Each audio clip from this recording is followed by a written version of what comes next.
Hey, you're listening to the Level Up Creators podcast. Amanda Northcutt here, founder and CEO. We help creators and digital thought leaders like you turn their knowledge and experience into rock solid recurring revenue businesses. And we're so glad you're here. Welcome.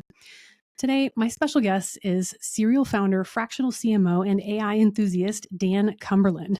Dan specializes in helping overwhelmed founders reclaim their time and sanity through AI and smart systems.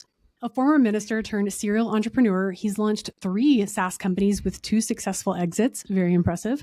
And through the Meaning movement, he's connected with millions of people through his podcast, writing, and newsletter, bringing a unique blend of psychology, personal development, and AI to help founders and creatives build lives and companies they truly love.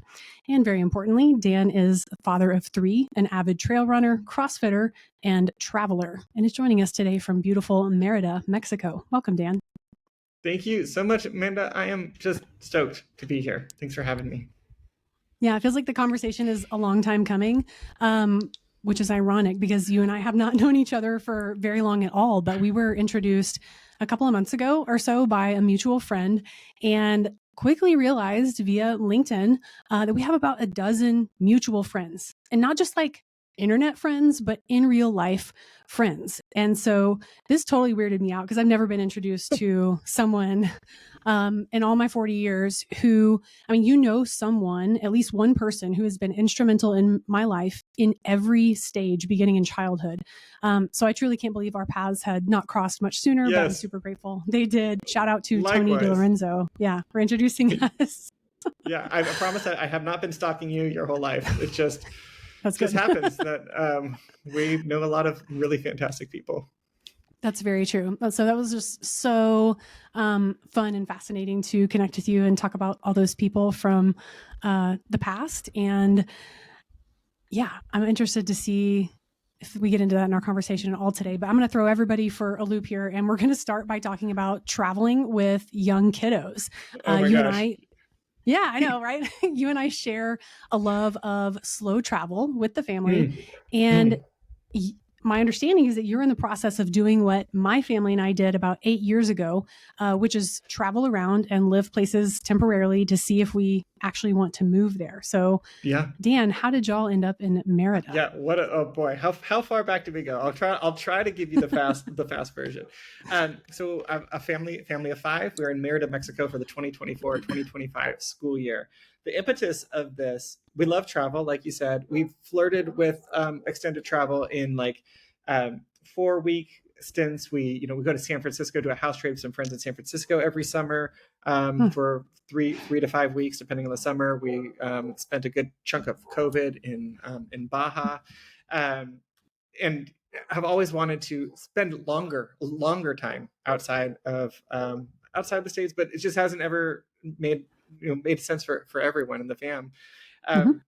But we're coming up on a transition with our kids' schools. They're 9, just turned 9, 6, and 4. My 3 kids, and needing to make a transition there. We live in Seattle, and it's just very expensive, and we're rapidly outgrowing our house. We live in 800 square feet, which is a lot for a family of 5. And so we were like, we need a different school. We probably need to move, but where do we move? Feel a little bit priced out. Not sure if we want to spend $1 million on a home right now, because we don't have $1 million to spend that we want to spend on a home right now.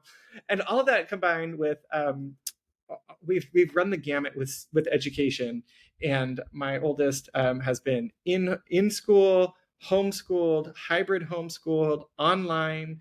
And over this last year, our youngest was at a Montessori preschool, and we felt like of all the iterations of school we've seen, Montessori has been the most appealing to us and to our kids and their interests and personalities. And so all of that kind of culminated with my wife saying, what if we didn't go to school? What if the move situation, we felt really stuck on that. What if we could just punt that? And what if the school conversation that we're having could be resolved by looking outside of the border?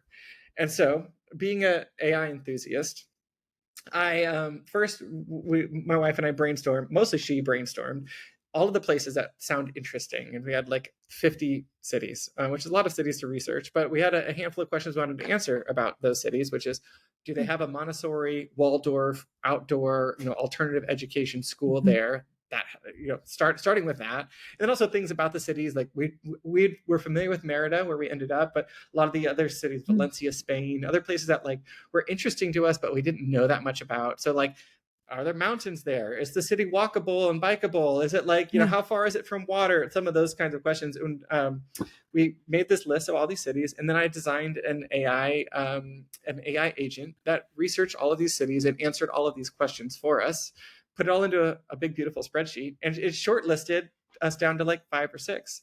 And so then we were able to go from 50 to, okay, these are cities that are interesting, check the major boxes for us. And then we just get to go and look at the schools there and see what, feels right, also has space for us, et cetera, et cetera. So that's the short-ish, too late for short version of how we made the decision to end up here. Okay, awesome. I love that story. And I love your AI scoring algorithm. Okay, Travis, my husband, we made a scoring algorithm in 2015. Okay, so now almost 10 years ago. AI was not available, by the way. No, so sad. We thought we were like being pretty smart and slick and cool at the time. We had all of our cities listed on the left. We had all our criteria. Yep. We had a scoring, system and everything. Yes. Went and visited all of these cities over the course of several months and ended up, obviously, we live in Fort Collins now, but we traveled around and lived in a number of places to make sure we were like really dialed in here, because that is a big decision. Yeah. And we did buy the $1 million house. So there you go. Well, if you know it's where you want to be, then it's we wanted it's to great. be sure. Yes. Yes, for sure. But I had never in my life heard of another human who had built a scoring algorithm trying to figure out where in the world they wanted to live. And yours was AI and totally puts ours, it makes ours look like it was made in the Ice Age or something like that. And so, well, maybe 2025, maybe 2015 is the Ice Age, right? Like technology just moves so fast. It's just, we have different tools now. That is very, very true. But I thought that was pretty cool. Clearly, we are like kindred souls, and I would love to meet your wife sometime as well, because she must be wonderful. I thought you were going to say I would like to meet your spreadsheet, but no. but my wife is fantastic. I bet your wife is cooler than the spreadsheet. I have a feeling she's way cooler than the spreadsheet. She's absolutely the best. Awesome. Okay. Well, and I think that the travel piece is important, because lifestyle architecture is such a huge part of entrepreneurship, or running a, creator first business or a solopreneur business. Yes. And just remembering that, like, you don't need permission to go and live your life in the way that you want, and to design it, and to move out of the country and do what's right for your family, and that you can 100%. Build a business around your life. It doesn't have to be the other way. And we all know at this point, the traditional 9-to-5 is not the only path. So I just wanted to double click on that one for self-indulgence purposes, but also because we need other people to know that you can do this, and it's okay, and your kids will be okay, and actually better for it, in my opinion. Yes.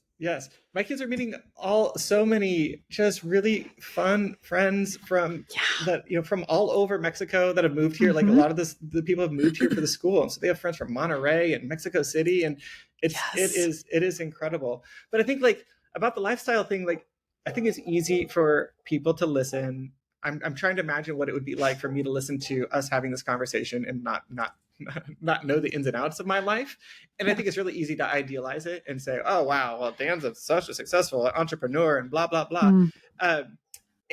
It's really tempting to put off our dreams to some time in the future when we've checked all the right lifestyle boxes and we have a certain amount in our bank account or whatever. For most people, that amount isn't even defined to begin with. But I think a lot of this comes from, and I imagine it's the same for you, just a desire to like, let's not wait for life to happen, and let's live the life that we want to live now, even if it feels hard, and even if it is a stretch, and even if it is hard to travel with kids, which it is, but it's also wonderful, but it's chaotic and it's messy. Sometimes it's expensive, but it's also wonderful. Yes, we could just end the podcast right there, or do the entire show about this. And maybe I should have you back in a few months, and we could just like unpack what this is like, because lots of people are interested in this lifestyle, but are so intimidated by the process. And so that could be a very interesting next convo. So I'm going to keep that in mind. I'm Actually, 100% here for it. Yeah, Yes. that'll be fun. We could have Travis and your wife on as well. We could have a panel discussion on this thing. Let's do it. I would love to get my wife on a podcast. She's never been on a podcast. Ability to meet your wife. Here we go. You'd love her. You'd love her. You will love her on that podcast when you meet her. Oh, I think that would be super fun, actually. Okay, we're going to do that. All right. And also, you just joined Creator School a couple of weeks ago, and we are super excited to have you. Yes. How are you finding it so far? So far, I've loved, I came to a coaching session with you last week, which was super helpful. It gave me some really specific direction as to where to go next with planning out next steps for my business. Beyond that, I really need to sink my teeth in and start learning. But just the early insights, the early connections have been really fun so far. So excited to get fully integrated into the community. Awesome. And we were so glad to have you. You're a fantastic addition to kind of the Level Up family. And I was so sick last week on that call. I need to go back and listen to the advice that I gave you to make sure that it was sound. Okay. the flu went through my house last week, and I was like, I got to do this call and I'm going to do my best. But you did great. Woo. That was interesting. Okay. Let's back up a few steps. Walk us through your entrepreneurial path and what I would call your creator journey that's led you to this very specific niche with AI and marketing. I mean, I said in your intro that you're a former pastor and you that started 3 SaaS companies, exited 2. Yep. How did we get here? How did we get here? Sometimes I ask that question, but I'll give the overview, and then we can dive deeper on any of that. Yeah. I went to school for ministry. I could even go further back, which I think is important context. I'm the youngest of 2. My father is an engineer. My mother's an accountant. My brother's a programmer. And I wanted to study. I studied music. I wanted to be a musician, and studied music composition and ministry. Ended up going into ministry, but I give that context just to say, like, there wasn't a template for me in my family as the creator. Even joining Creator School, even having lived a creative career for since early 2000s.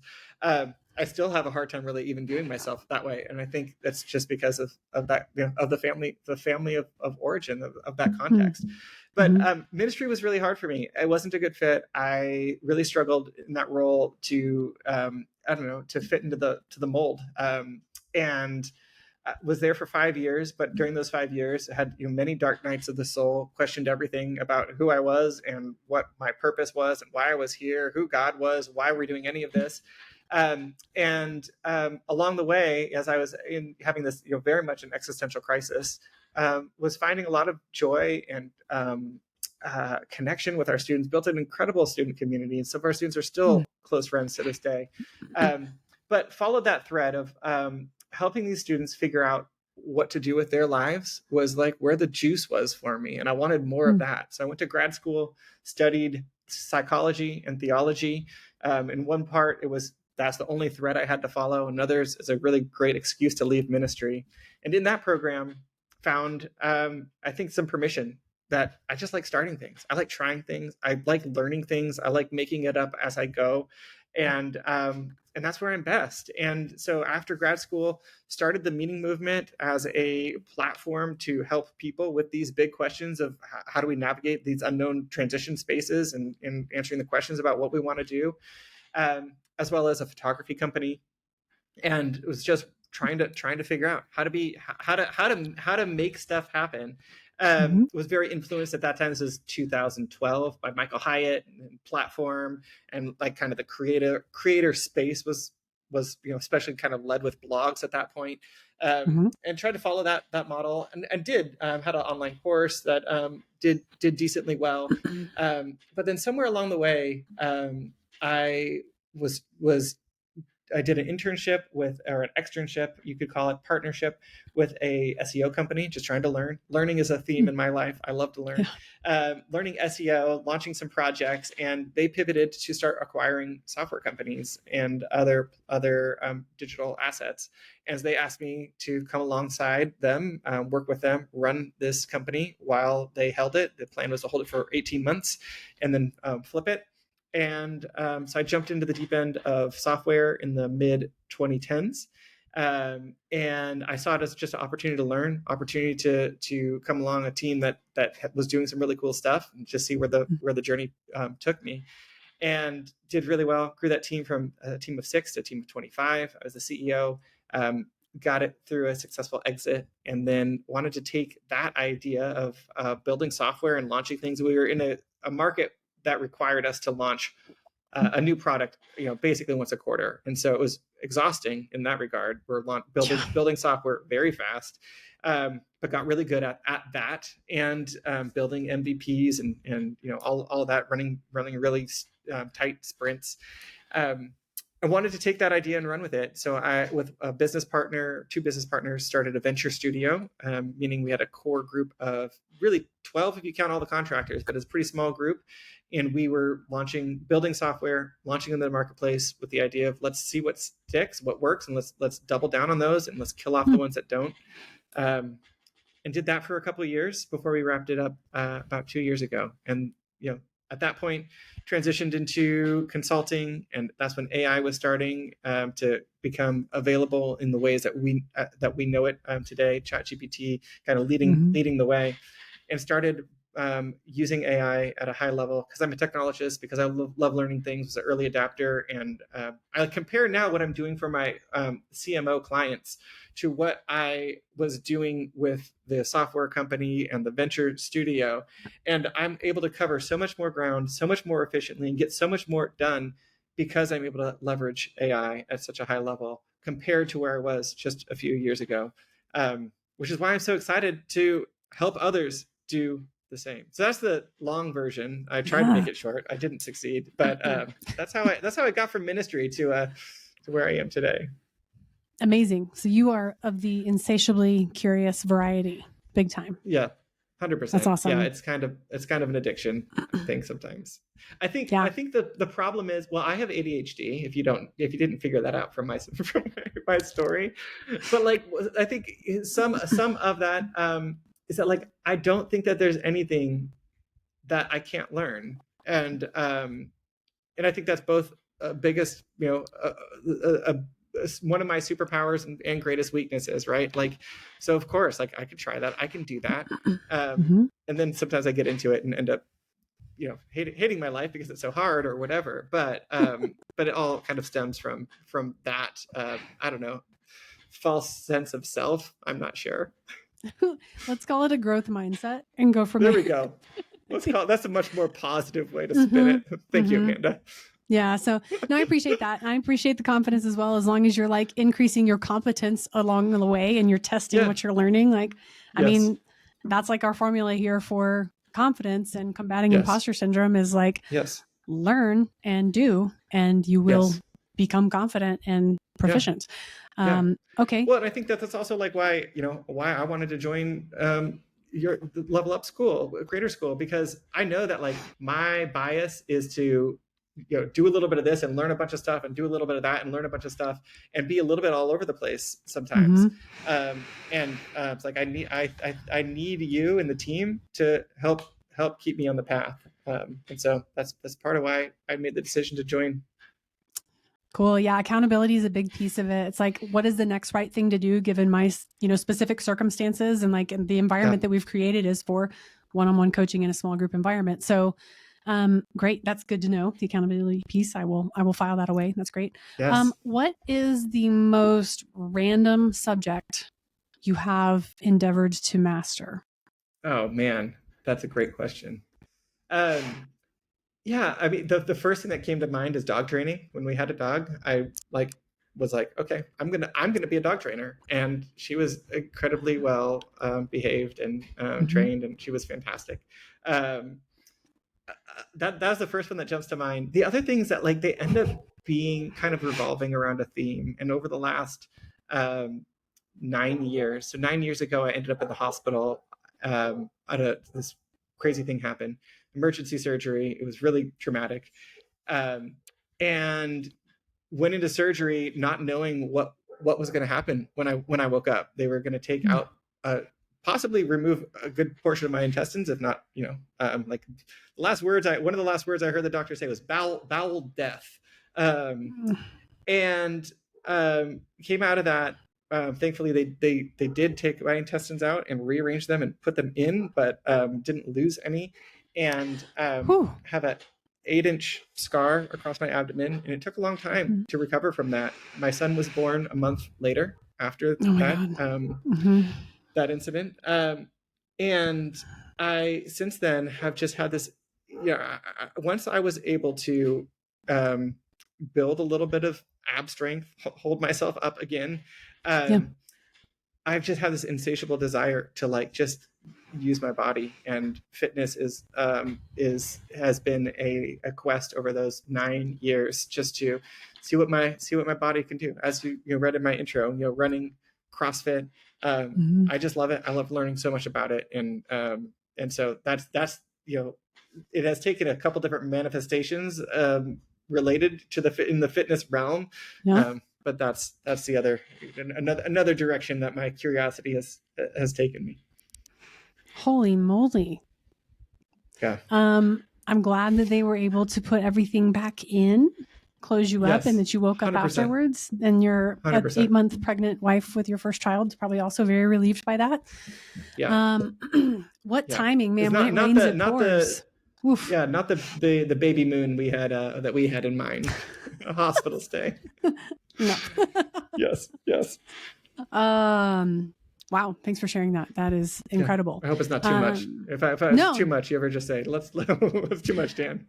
No, all good. I talk about like my chronic health stuff pretty much all the time. So no, it's all good. And that's part of life. And I think another aspect of entrepreneurship is like that this addresses the whole person. And again, you get to make your own rules. And like if you have weird health stuff going on like I have forever, you get to design your own way and find a path forward that works for you and accommodates your lifestyle. So I think that's an important piece of it. Exactly. Yeah. All right, we got to talk about AI some more. So we're recording this in November 2024, and AI's capabilities are in this like crazy fast and drastic improvement cycle, like you're saying. I mean, where we've come in the last 2 years is completely insane. It's unthinkable to our 2020 brains even. So as of right now, what are AI's highest and best uses for marketers and creators? I love it. The highest and best uses, the first thing that comes to mind is content. Using AI to speed up your content production, whether that's social posts, whether that's email, blog, any type of communication. But beyond that, I like to think about like, where is the friction in your workflow, and what are the areas, the things that you're doing that are repetitive, that you're doing, whether it's once a week, once a day, that you just don't like. Because my thesis is that our businesses that we're building should give us life. They should fill us up, and they should leave us at the end of the day. Sure, we worked hard, but we had fun. And AI, in my opinion, in its best use case, especially for creators, is an opportunity to free us up from all the cruft or not all of it, but a lot of it, that can clog up our work days and free us to do more of the things that only we can do. So I think it starts with content, but it can apply to many other things. Once you put a little bit of thought into designing systems and designing workflows that can accomplish those things. Cool. All right. So content creation, obviously that's huge. I mean, at Level Up, we teach like source content maximization. So we'll take a podcast transcript and have ChatGPT help us turn it into blog posts, newsletters, social, whatever, action workshops. You take the transcripts and make it into, okay. So is that what you mean specifically? Do you mean yes and, or? Yes. And, there's so many different directions this could go, but like there's 7 different steps of your workflow that you can apply AI to. One is like preparation and context setting. I don't know if I have my let me just take a quick aside and pull up my notes on workflows, because Yeah. I think this would be helpful.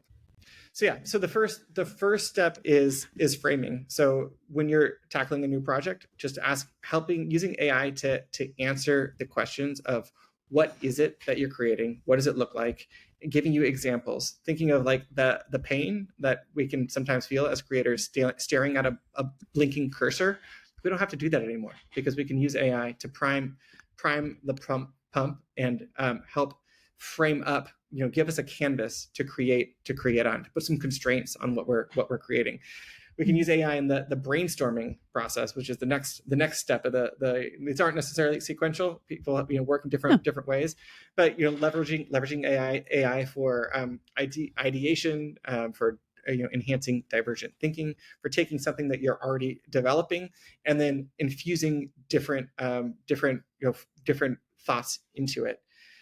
Outlining, which is, for someone like me, super helpful. I'm very much a network thinker. Like everything is related to everything else, and so sometimes it's really hard for me to put my thoughts into a linear, into a line in an outline for a presentation or a workshop or whatever. So it's really helpful because then to be able to just word vomit all of my thoughts and use AI as a way to tidy them up, give them direction, and give them structure that I have a hard time giving to myself.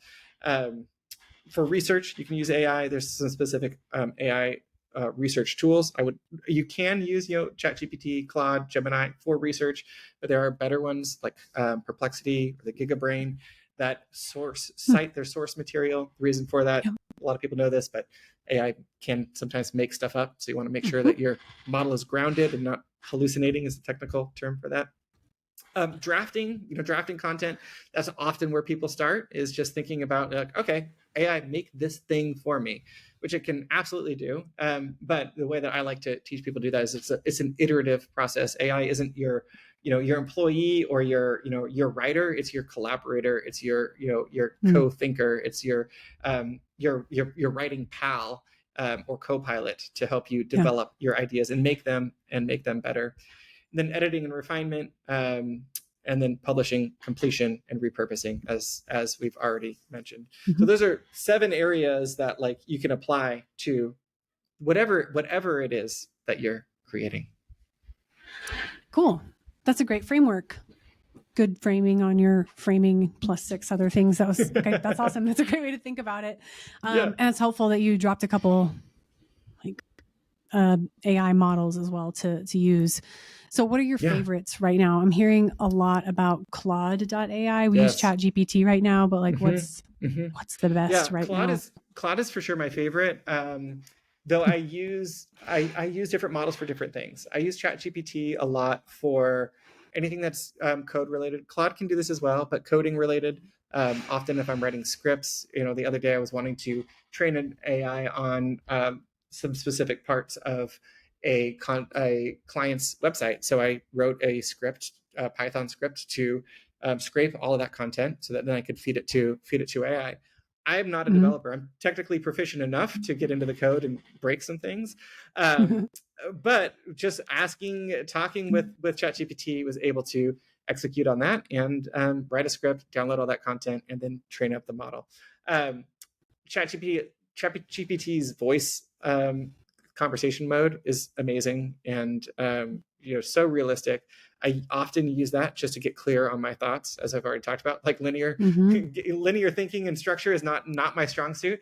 So sometimes I'll go on a walk and I'll just talk with ChatGPT and say, hey, I've got a lot of things on my plate and I'm having a hard time really clarifying my priorities for this day, for this week. I'd like your help setting my priorities and organizing my calendar. Here are all the things, and I just go through all of them and then ask it to help me organize them. Even ask it what different methods of organization I might use to tackle this, and then choose one, and then it can, organize it for me. So that's, again, Nice. the audio version, the audio voice mode is really fantastic for ChatGPT, and also the desktop and mobile app for ChatGPT is really nice because you can just quickly ask a question, do something simple. I'm often using ChatGPT for troubleshooting. If I'm like, need to figure out how to do this one random thing in HubSpot and I can't quite figure out where it is, rather than going to the HubSpot documentation, I'll just ask ChatGPT.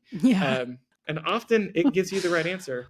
So I mean, I could double click on all of that, but my favorite is Claude, and the reason is because Claude is I do so much language content, primarily blog posts, emails, social. And Claude does such a good job of with human language, and so the end product, in my experience, is just a little bit better, a little bit more natural, a little bit more human than what I get from ChatGPT. Cool. And what's your process for keeping up with the ever-changing landscape that is AI right now? Yeah. My process is, it's kind of messy, but it's just consume a bunch of AI, follow AI, a bunch of people who are interested in AI, get the news from them often. I follow the models, and as new models come out, especially from ChatGPT and Anthropic, always interested in what's coming down the pipe. Agents are kind of the next big thing that I know a lot of people are talking about, which is a chat interface that also has extra powers that can control your computer and go do things for you, which I can't wait for those to become more user friendly. Right now they're mostly dev friendly, but just powerful things. But all that's to say that those are my main ways, is like taking a look at what's out there and then also filtering it through my experience to know what's most useful to me and to the people I work with. Cool. All right. Fair enough. For some things, there are no shortcuts. You're finding people who are curating the right content for you that you trust. And I mean, that's exactly that is the future of learning. Okay. Exactly what do you think the future highest and best use of AI is for marketers, solopreneurs, creators? What's coming? Yeah. I think that we are in a shift right now that's very similar to the .com era, whereas before a business was done offline, and then after business was done online, and before business was done online, and then after business is going to be done with AI. And what that means is that AI has been, for the last 2 years, like this cool thing, this neat toy. And we're seeing it more and more integrated as like, co-pilots and things, all of the major tools. You go into HubSpot, now, and it has the helper on the side. You enable it in Google Workspace. You have Gemini right there. And more we're going to see AI enabled everything. And so it's going to be less a shiny, cool new thing, and more just like it's an assumption. If you're not doing with AI, you're not doing it at all. And so I think that's the at a high level the major shift that's happening. I think your question was mostly more about the highest and best for marketers specifically, and for creators. And I think I see AI as an opportunity for all of us to, of course, AI will take our jobs. It will impact people. People will lose jobs because of it. And that's hard. Transitions are always hard. The upside of that, if you can have, spin it into a good light for creators, people who are making their own way, is that as AI takes our jobs, we're able to find better jobs. And so as AI takes my job of editing, I'm able to spend more of my time creating. And as AI takes my job of repurposing, I'm able to give more time to the other things that I want to spend time on. And when I started the meaning movement back in 2012, it was really focused on how do I help people figure out where the meaning is in their life, where they can find fulfillment, and how they can do more of that. And a lot of people think about this transition that we're in with AI as a real kind of movement away from human interaction. That soon we'll be in this dystopian future where only AIs talk to each other, and we're just in the Matrix. Powering them or something.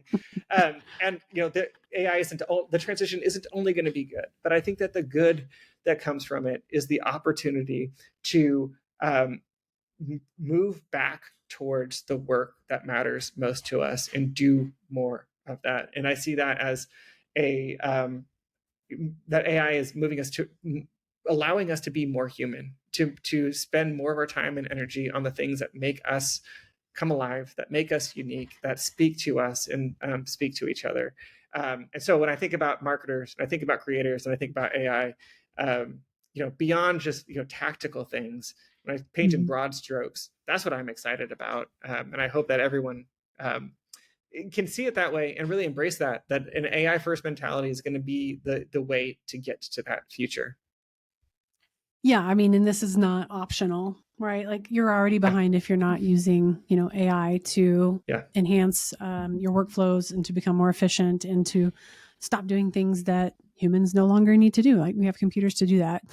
But let's on the flip side of this coin, what are some of the most realistic dangers of AI? And we can speak just to like in business or go broader. I mean, you and I both have children, and so there's a lot to think about in the future. And we think about like generational changes between boomers and millennials, and now this whole situation is just like it is a different ball game entirely. So it is a totally different ball game.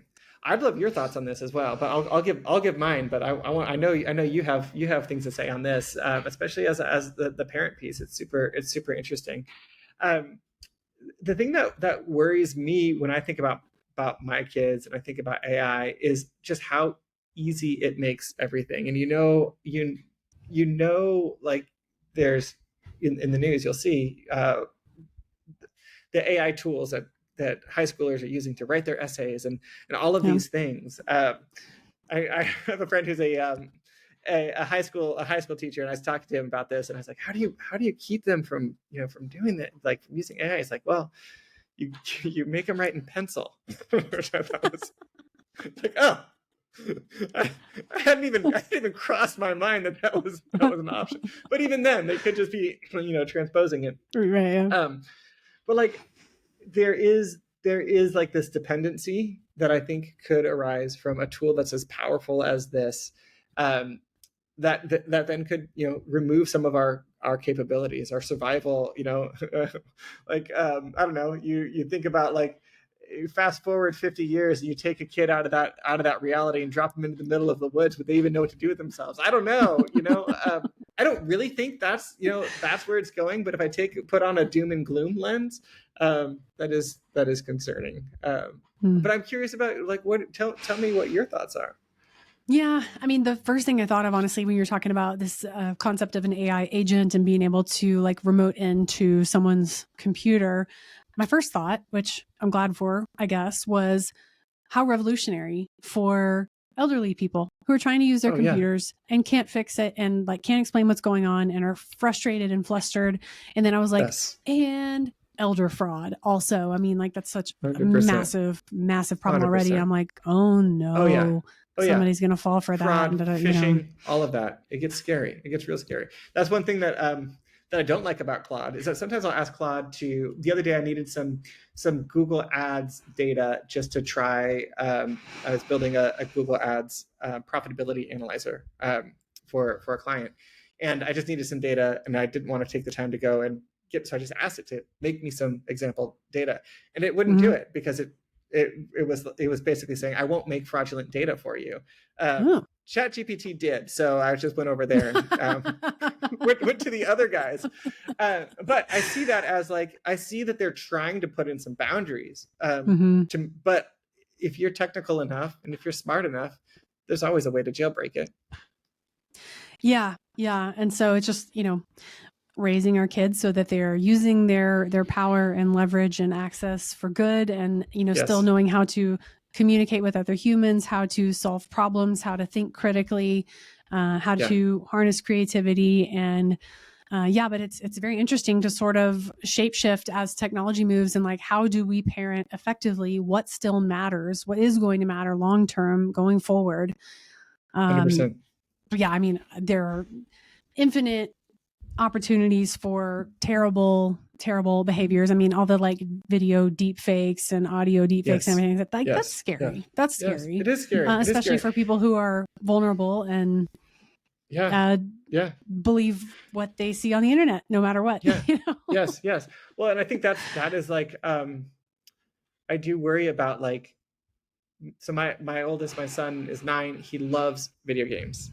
Right now it's Lego Star Wars. He's super into Legos, which is very innocent and it's fun. But I also see the games that, older kids play. And I think of how much better they're going to get from a generative standpoint. As soon as AI, makes its way into games where you're able to have more in-depth conversation with the characters in these beautiful worlds where you have these beautiful powers. It's like, I worry about things like addiction, and I worry about, like if that world is so good, what's the motivation to spend time in the real world? Right. Things like that. It's wild. Have you seen the movie Idiocracy? I've not. Okay, you and your wife and everyone listening to this need to watch that movie. Okay. It is like this dystopian future environment where, we've become completely dependent upon technology. Everyone is as stupid as it gets, and like Gatorade called Brondo in the movie comes out of like the water fountains. The water fountains and the faucets, and the crops are watered with Brondo. It's like everyone is starving and stupid. I mean, wildly stupid.